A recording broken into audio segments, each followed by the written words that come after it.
Hello, everybody. This is José Ignacio from the Uncomfortable Dialogues 2022. Thank you very much for joining us today. We value your participation and feedback. Iain is a business and brand development expert who is gifted at unlocking brand insights to best connect with their customers. Iain has held key senior roles at major global companies such as P&G, E&J Gallo, and the BF Corporation. It is an honor to have Iain with us at the Uncomfortable Dialogues 2022. How are you doing, Iain? I'm doing well. All things considered, doing really well. Okay. Were you expecting COVID to happen? Actually, I'll say I was expecting something was happening in the world's health, but was I expecting COVID to this level? No. No. Of course not. So what do you do once you see COVID happening to that level? Because I know you are from Canada, but you are living here in America. What I did when COVID hit, I really just focused down on a couple of things: family, balance, health, and actually financial conservatism. And I kind of flowed through there, and then that led to the final thing, which was focusing on community and participating in the community. And I made some pretty big choices there to address all of those things quite quickly. So what I did is it really made me focus in on what my skills were and what I could contribute. And so I could do that remotely through consulting. And I'll come on to that. There's a thing you talk about in your values: strong curiosity and facing reality. And boy, did I ever do that. I had to survive. And I'd love, I look forward to actually speaking to you about the values or virtues you put in your book, because I'll tell you, every one of them were tested, and I really did apply them during this period, particularly strong curiosity and I think it's the ability to face reality. Wow, you have to step up to it. Crisis or not, leadership values or how we approach it shouldn't change dramatically. And what I found is the first thing is you have to be even more present, be a good human. And what I found was you really have to, in a crisis, you have to turn up the dial on a few things. So I turn up the dial on listening and understanding and care for the people, because you don't get results without the people. So taking the time to understand individuals' unique positions and listen to them, and then understand how you can help them or actually direct them towards some help, was critical. The other thing in the leadership in crisis was even increased transparency. Treat each other as adults, be really open, give the tough news early, and go there. And that's that of, in one of your virtues, ability to face reality. And it's helping them face reality, because not everyone wants to deal with it. And it was reframing it from the problem to what solutions, what can I do given this current reality, and getting all the energy of whether it was myself, family, friends, or clients focused on, okay, well, what's possible? So vulnerability to me is a great sign of strength in a leader. And this notion of a leader being all things to all people is a mistake. And I think it's false. And I think it can lead to bigger mistakes, to be really honest. And the idea was, at first in COVID, you thought, well, I've got to show I've got it all together. I've got to be perfect. And that simple thing changed me. Once I realized that, it increased my ability to listen and understand what my strengths are. And that goes into, I think, a little bit of, there's an expression that I've used during this time. It's doing what I should do versus what I could do.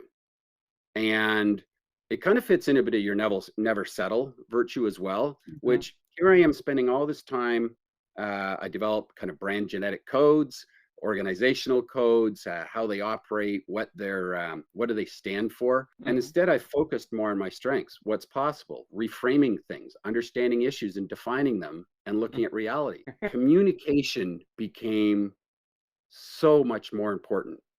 Really realizing that you're going to define yourself with your words. Your words matter more. And I saw this in particularly in trying to drive for results, the need for clarity. Now, Ian, do you think that we have learned to be better humans because of COVID? I think some have and some haven't. It's actually been quite polarizing, sadly. When you see it is, humans have always had this mix of good and bad. At the same time, though, what's got better is people are a little more focused on their work. As I said, your briefs have to be tighter. When your guidelines and guardrails, I've really stepped up guidelines and guardrails in work. What are we saying we're doing? By when? Why? Hey, do you want to talk about it? And you have shorter periods of time, so you're much more succinct in communication. The human element of leaders and companies, and you've seen which ones have risen up and which ones, quite frankly, have just fallen. You know, one of your virtues of strong curiosity really came to mind here, because a lot of hands-on people together in a room working, creating, developing, and it's these workshops. And I suddenly had to look at it and go, okay, I want to continue that work. The companies still need that work, even more so now as their worlds are being redefined. So I kind of live by the question, what's possible every day? Whenever I look at something, what's possible? And it can drive people nuts because it's, okay, way out here, let's come back in. Yeah. So I embraced technology in a way that I never thought I would go. And what I found most amazing about the technology, it allowed everyone a voice. Yeah. It allowed technology, allowed more people a voice, and I could really see who was speaking a little bit more and draw them out and ask some questions. So suddenly, whether you're an introvert or extrovert kind of went away a little bit because you weren't in the room with everyone. And I think the one caveat I have a watch out is, when I say overall be a good human still, is make sure you still start meetings with a human element. Like, I make sure I take time at the beginning. How you doing? But are we going to be facing new crises like COVID in the future? I do believe that people are resilient, though, and the economy wants to forge forward. And I'm very hopeful that things open up and we begin to look at what's possible again, even more as a group of people. Central part of being a human being is how we work together as a community and step up for each other and recognize that each person, you know, has value and should be cared for, and respect for each other. And I'm concerned that we're all becoming a bit captive to this, versus what I use is saying being a captain. What am I going to do about this? How am I going to help my fellow citizen? How am I going to help other businesses grow? How am I going to be smart and respectful of the people in my life, in my community, in my work? And I think we need to really step back and look at our values more versus our rights. And that's something I've been thinking about, our values as human beings versus what we think our rights are, which are getting interpreted in so many different ways. Absolutely. To Jose, to me, it's about how do we really step up together and have more minds at the table looking for solutions, not why it won't work. And that is the real thing that I worry about most, is the misinformation from everywhere. Let's be clear. There's a great quote says, hey, guess what? The left wing and the right wing are part of the same bird. I love that because we're going to have to fly together. So I don't want to make it politics, because this is just people in general. It's how are we coming together to find solutions, not point out what's wrong. Any fool can point out what's wrong with someone. It takes compassion and heart and brains to figure out what to do and what might be right.